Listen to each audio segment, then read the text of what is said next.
تو اس لیے جو ہے اس کے تمام تر پہلوؤں کو بند کر کے کہہ دیا گیا کہ تم اس کی کتابت بھی نہ کرو، لین دین بھی نہ کرو، اس پر گواہ بھی نہ بنو، اور لینے دینے والے کا معاملہ تو وہی ہے کہ فَأْذَنُوا بِحَرْبٍ مِّنَ اللَّهِ وَرَسُولِهِ، وہ اللہ اور اس کے رسول سے اعلان جنگ کرتا ہے۔ اچھا، سود عام طور پر رقم یا مال کی صورت میں لیا دیا جاتا ہے، لینے کی نیت کیا ہوتی ہے؟ مال میں اضافہ یا کسی مشکل کا حل، خود کو مالی طور پر مستحکم کرنا، کاروبار بڑھانا۔ اب شریعت نے اس کا واضح ضابطہ بتا دیا کہ کاروبار، رزق، معیشت، اگر اس کی ترقی کے لیے تم یہ راستہ اختیار کرو گے تو پھر تم تو ترقی چاہتے ہو، لیکن تمہارے مد مقابل وہ رب العالمین کی ذات ہے جو اس راستے کو پسند نہیں فرماتا، اس کے مقابل آ کر پھر تم ترقی نہیں کر سکتے۔ اچھا، میرے ایک دوست ہیں، وہ شپنگ کمپنی سے ان کا تعلق ہے، وہ آرڈرز لیتے ہیں کمپنیز کے اور باہر انہیں امپورٹ کرتے ہیں۔ وہ انہوں نے کہا کہ میری زندگی کا تجربہ رہا کہ میں نے بڑی بڑی ملٹی نیشنل کمپنیوں کو ختم ہوتے دیکھا اور چھوٹی چھوٹی کمپنیوں کو طاقتور ہوتے دیکھا۔ انہوں نے اپنا تجربہ بتایا، کہنے لگے کہ میں نے اس میں بڑا غور کیا، کیا ہوا؟ ایک اچھا بھلا کاروبار چل رہا تھا، کمپنی نے بہت ترقی کی، ایک دن آ کر وہ دیوالیہ ہو گیا، کیوں ہوا ایسا؟ تو انہوں نے کہا کہ میں نے یہ پایا کہ بڑی بڑی کمپنیاں جو بڑی بن گئی تھیں، جنہوں نے کام سٹارٹ لیا اور اچھا چلا، اب اچھے چلنے میں پھر ان کے پاس جب بڑے آرڈرز آئے تو انہوں نے ان آرڈرز کو پورا کرنے کے لیے سود پر قرضے لیے۔ جب سودی نظام کے اندر وہ گھسے، کچھ وقت تک تو انہیں لگا کہ مال بڑھ رہا ہے، لیکن پھر خسارہ اور نقصان اس طرح آیا کہ وہ آرڈر ضائع ہو گیا، کسی وجہ سے ریجیکٹ ہو گیا، کوئی نقصان درپیش آیا، اپنا اصل مال تو ڈوبا ہی ڈوبا، سامنے والی کی سود کی جو قسطیں تھیں انہوں نے کمپنی کے جو ہے نا دیوالیے نکال دی۔ اس کے مقابلے میں چھوٹے چھوٹے کاروباری تھے، لیکن انہوں نے سود یا حرام معاملے سے اپنے کام میں کوئی مداخلت نہیں کی، حلال طریقے سے تھوڑا تھوڑا کر کے جمع کرتے گئے، اللہ نے انہیں برکت دی، آج ان کا بڑا کام۔ تو اس کا یہ اثر بہرحال ہماری زندگیوں میں رہے گا، اور ہمارے نظام پر جب تک یہ مسلط ہے تب تک ترقی یا معاشی استحکام کا تصور ہمارے یہاں ممکن ہمارا نہیں خود اس وقت جو ہم ملک جس ڈگر میں ہے اور جس مشکلات کا سامنا کر رہا ہے، تو اس سے بڑی مثال ہم کیا دے سکتے ہیں؟ کوئی مثال نہیں ہو سکتی کہ ہم لے کے آ رہے ہیں ہر سال اور اس کے بعد دینا ہمیں ہوتا ہے۔ بالکل، تو اس پر تو ہمارے ظاہر ہم ایک لینے والا دینے کی سخت نہیں رکھتا، تب بھی تو لے رہا ہے وہ۔ بالکل، تو دن بدن ہم اس کاروبار میں جو ہے وہ جگڑ رہے ہیں اور مشکلات کا سامنا ہمیں کرنا پڑ رہا ہے۔ ہمارے ساتھ تشریف فرما ہے حنا طاہر صاحبہ، میں گزارش کروں گا بارگاہ رسالت میں نعت پیش کریں۔ سب سے پہلے تو بہت شکریہ پروگرام کے آپ کا سب کا کہ آپ نے مجھے یہاں پر انوائٹ کیا، اور دوسری بات یہ کہ ماشاءاللہ ہمارے بھائی نے بہت پیارا کلام پڑھا، تو اسی کیفیت کو مجھے بھی بیان کرنا تھا اور اسی کیفیت کو میں انشاءاللہ آگے بڑھاتے ہوئے وہ کلام پیش کروں گی۔ بسم اللہ، پیش کیجیے۔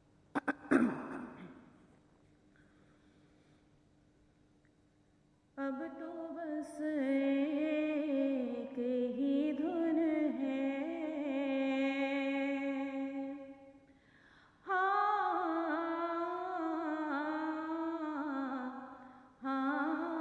اب تو بس ایک ہی دھن ہے کہ مدینہ دیکھوں، اب تو بس ایک ہی دھن ہے کہ مدینہ دیکھوں، آخری عمر میں کیا رونق دنیا دیکھوں، اب تو بس ایک ہی دھن ہے، اور میرے مولا میری آنکھیں مجھے واپس کر دے، میرے مولا میری آنکھیں مجھے واپس کر دے، تاکہ اس بار میں جی بھر کے مدینہ دیکھوں، تاکہ اس بار میں جی بھر کے مدینہ دیکھوں، اب تو بس ایک ہی دھن ہے۔